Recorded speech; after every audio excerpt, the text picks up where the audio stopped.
I'm about to teach you how to hustle.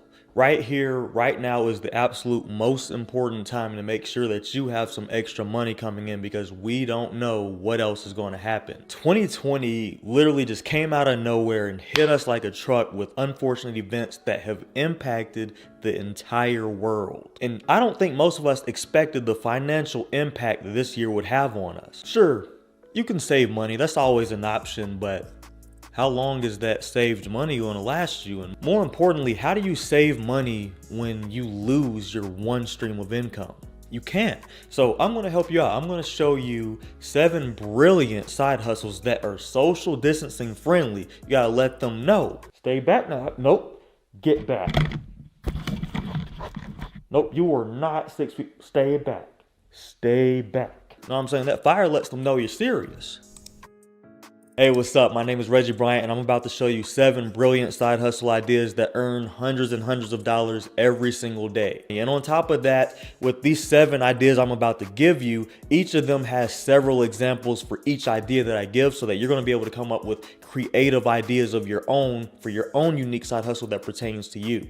Let's get into the video. So it's holiday season right now, and we just had Black Friday, and now it's Cyber Monday, and a lot of items are going on sale, specifically electronic items. Now, if you can get a massive discount on something like, let's say 40 to 60% off, and then you keep it and you hold on to it for a few months and then you resell it at retail, guess what? You can make a solid profit off of that. This is also known as flipping items. And when you do this, you also have to look into opportunities that you can benefit off of supply and demand. What I really want to stress here is you really got to think outside of the box with this. When I talk about looking at supply and demand, I'm also talking about looking at what is currently happening around you right now. And here's how I want you to think about it. What season is it? What kind of weather do we have outside? What are people wanting? What products are coming out very soon?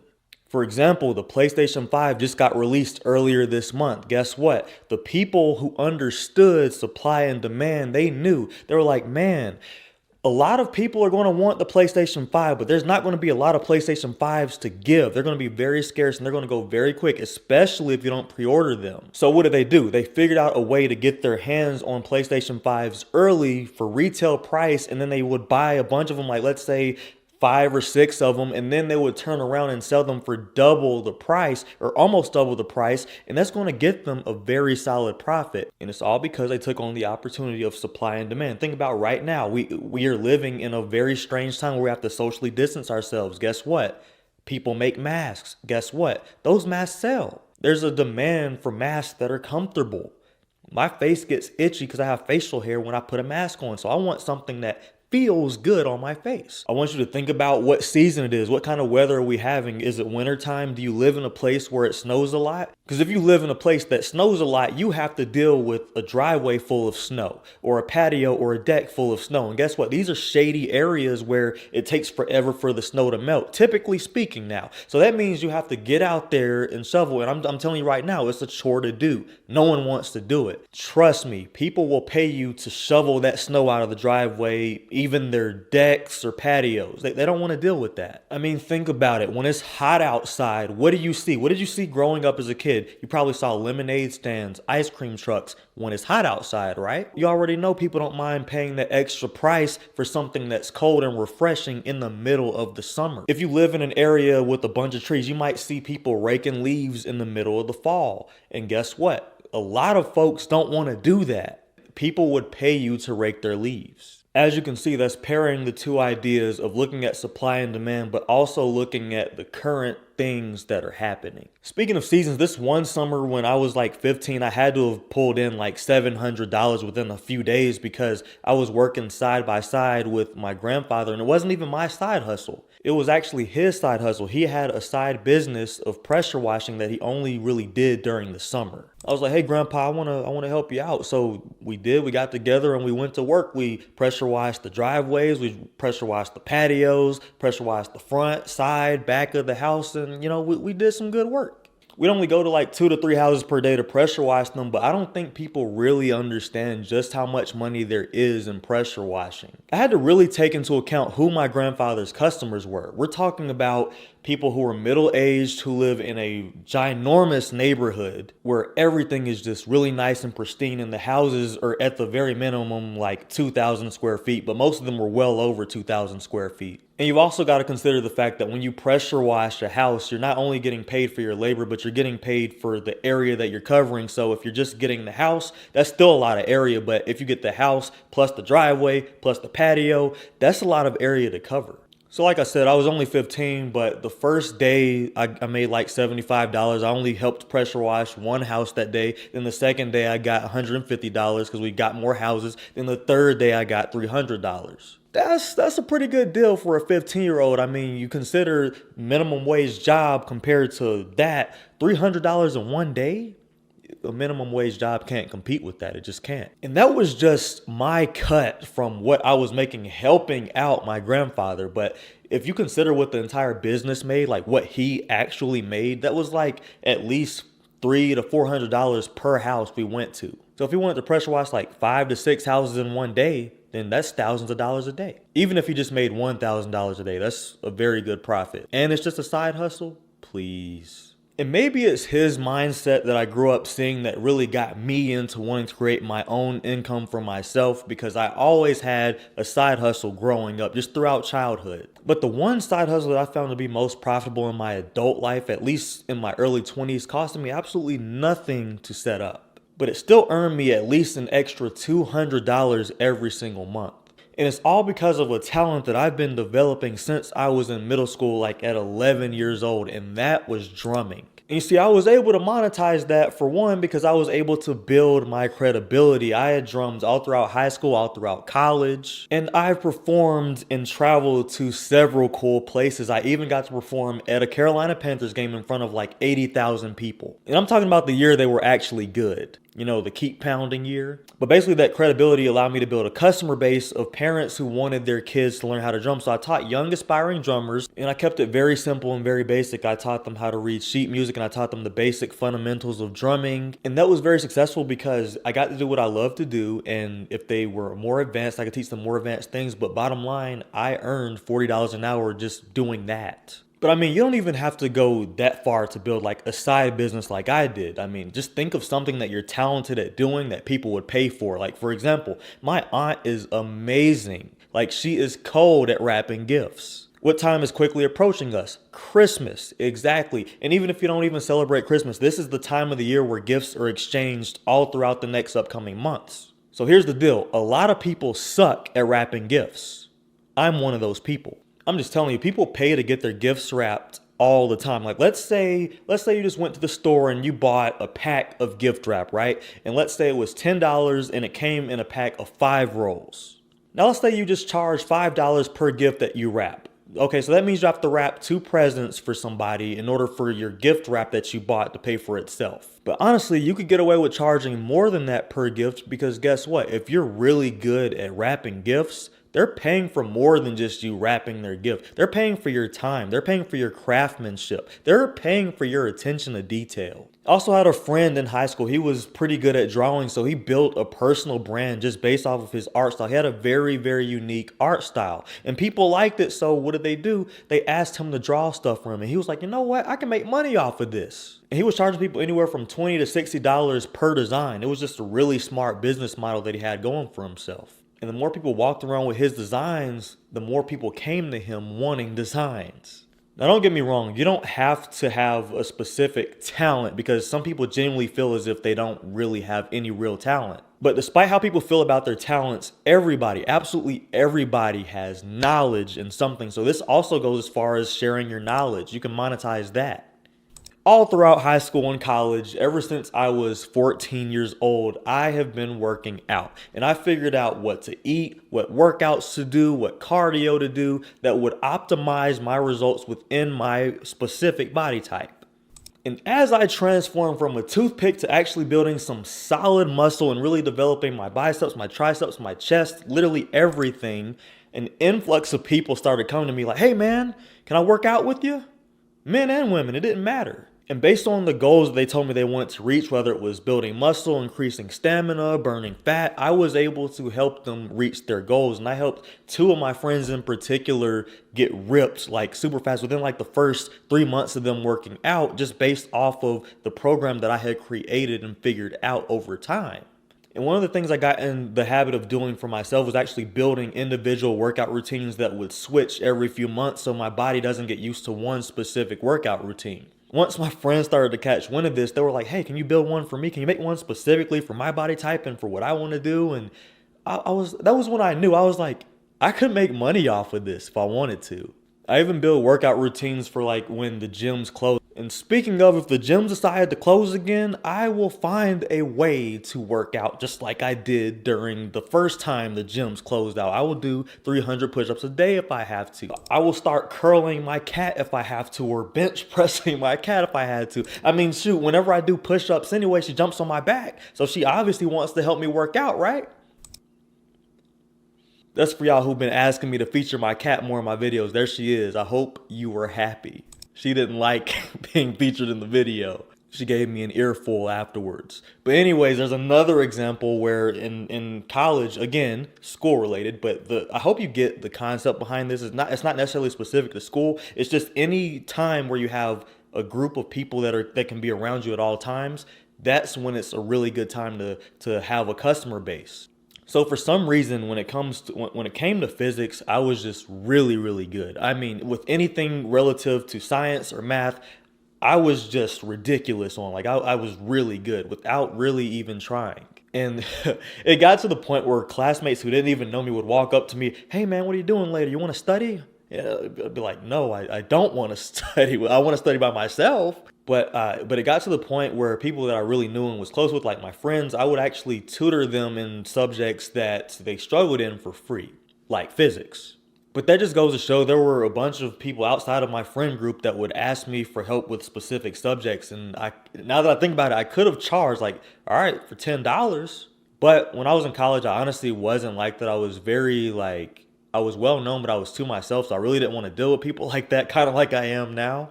So I would just give them some advice and I would just keep it moving. I didn't do a whole lot of study groups or anything like that. But what I did do was I put a bunch of study guides together that I knew everything that would be on the test. Like the teachers would give out study guides, but I didn't like the way they were structured. So I kind of just built my own. And people were like, hey, can I get your study guide?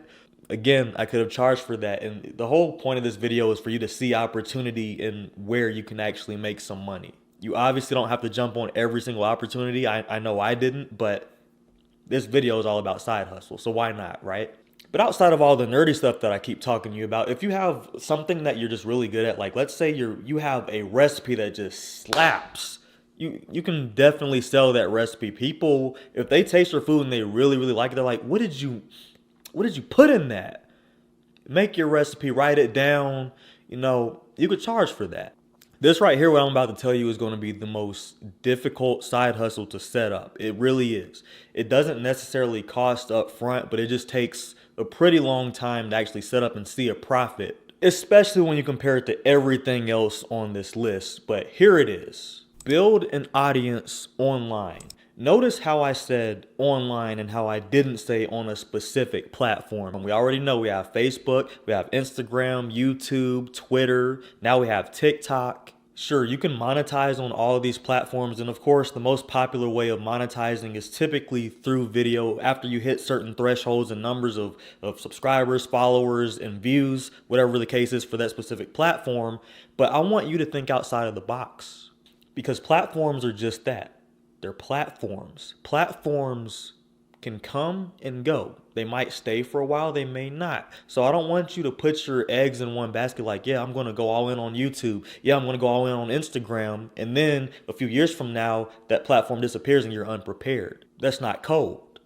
Now this right here is what's cold. When you're able to leverage whatever audience you've built on a specific platform, whether it's blogging, whether it's a social media platform, whether it's podcasts, you build your own products, whether it's courses, whether it's webinars, or it could be free, it could be monetized, whatever, but you leverage your audience through this chain of what is called an email list. And whenever you come out with something, like for example, on this channel, I've had a few spreadsheets that talk about budgeting and how to really separate and manage your money. And it's free, but you enter your email in. So in exchange for your email, you get a free budgeting checklist, for example. And now whoever's on the email list will forever be on my email list. So if YouTube goes away tomorrow, you're still on my email list. So I can then email you, hey, I'm expanding on to this platform. Follow me at here. But also, in addition to just having the email list for normal communication, expanding to other platforms, whenever you come out with new products, or if you're thinking of a new product, you could have something where people who are already interested in your products, you can ask them what they think. And based off of what they think and what the majority wants, you can then create a product based off of that, and you can make more courses in the future that you can continue to monetize off of. And you're adding value to them. So it's a very even exchange. That's how you make sure it doesn't die off. But the reason it takes so long to do this is because of the simple fact that it takes a while to build an audience. Like, you have to get the right recipe of information to entertainment to charisma. You know what I mean? Like, you have to put all these things and mix them up in such a way that people are attracted to it. And it comes with time. Some people, it happens sooner than later. But here's the thing. Here's why, in my opinion, it's the most profitable of everything I'm listing. And it's because of the simple fact that the income that you can get off of this can be completely passive. Sure, up front, you put in a lot of work, but after the work is done, you get money every month. The reason I bring up emails is because it's a way of thinking outside of the box in terms of what you can do for your security within your own business, within your own influence, within your circle of influence, so to speak, because you have the opportunity now more than ever to influence a massive crowd of people just from the comfort of your own home. With that, I think it's important to be mindful of what can be gone at any given moment. That's the way that you can continue to take your audience with you and scale your audience, so to speak. And it's also a way for them to keep in touch with you. So I think it's a good thing on both sides. And of course, outside of emails, you can have a website, like an individual website that you pay for, that you can host your own products on. And when your email list knows where to go to find your products and find more out about you and maybe have coaching calls, that makes that relationship that much stronger.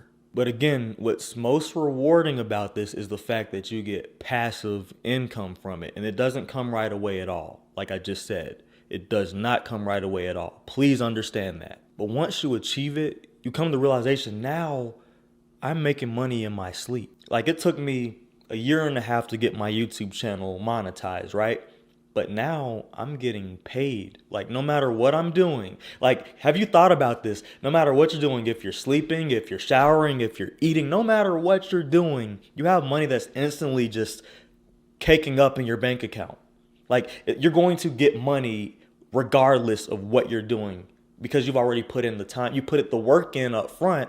So now that financial success is coming into your life. Now you just got to stay consistent, and the money is going to keep coming regardless of what is going on. If you're sick, you're still getting money. If you're watching TV, you're still getting money. If you're on the plane, you're still getting money. I just want to take a few seconds to thank you guys for supporting my channel, because being monetized feels like I'm on cloud nine. I mean, seriously, I am blown away by the numbers I've been seeing. My subscriber count has almost tripled within the past month and a half. It's insane. And the numbers I'm getting from the monetization, they are blowing me away. Seriously, they are. Speaking of online, I've saved the easiest and possibly the most boring side hustle for the very end. Being a student research assistant. And again, of course, this is college, but here's the thing. When you're in college, you're already researching pretty much every day anyway. So I saw that as an opportunity. I was like, I do research every day, so I might as well get paid to do it on the side. And it was an awesome gig. I mean, it was pretty cool. I mean, you might look at it as boring, like research, but it was pretty cool stuff. I mean, I had to go over the process of manufacturing beer and wine, and I had to learn that process down to a T. It's a very simple process. But the reason I had to learn about it was so I can use my expertise and knowledge. I don't want to say expertise. I'll say my book smarts. I use my book smarts in terms of process improvement and what I've learned in college to help my professor build a training document that we were developing for a nearby brewery. It was actually really cool stuff, and that was why I got paid.